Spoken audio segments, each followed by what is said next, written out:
Come mai questa donazione, Presidente? Massimo Gaspardo ha pensato a donare questa macchina particolare adatta alla pulizia del verde, alla distruzione dei residui, perché è una macchina che è nata per un uso semiforestale e pensiamo sia molto utile per questo territorio, per la nostra regione.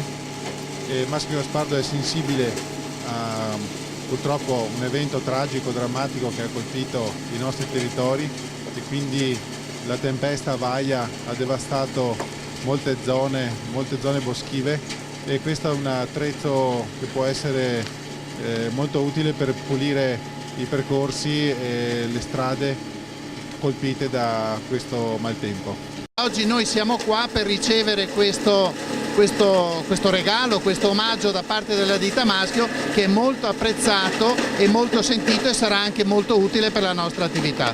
Il Bosco del Cansiglio che danni ha avuto?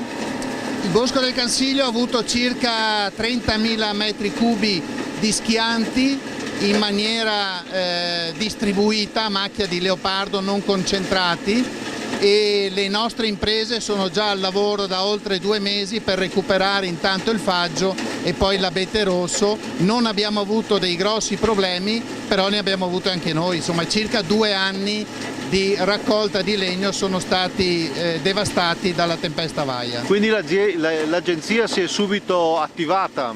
L'Agenzia Veneto Agricoltura si è subito attivata dando lavoro alle 10 imprese boschive che normalmente lavorano con noi per la raccolta del legno, e oggi la macchina che ci ha donato la ditta Maschio sarà sicuramente utile anche per il completamento di queste attività che andremo a fare in bosco. Ecco, come mai a Veneto Agricoltura? Avete rapporti con Veneto Agricoltura? Veneto Agricoltura è un'azienda, è un'istituzione che ha rapporti storici con Maschio Gaspardo. Insieme abbiamo costruito dei progetti, abbiamo realizzato dei progetti di ricerca per quanto riguarda l'agricoltura di precisione e quindi c'è un rapporto da anni con Veneto Agricoltura e Maschio Gaspardo per lo studio e la ricerca nel campo dell'agricoltura, soprattutto in Valle Vecchia. Ma questo rapporto è un rapporto consolidato che vede la nostra azienda sempre impegnata insieme a Veneto Agricoltura nel sviluppare nuovi prodotti all'avanguardia. Massimo Gaspardo è presente su tutti i continenti, vero?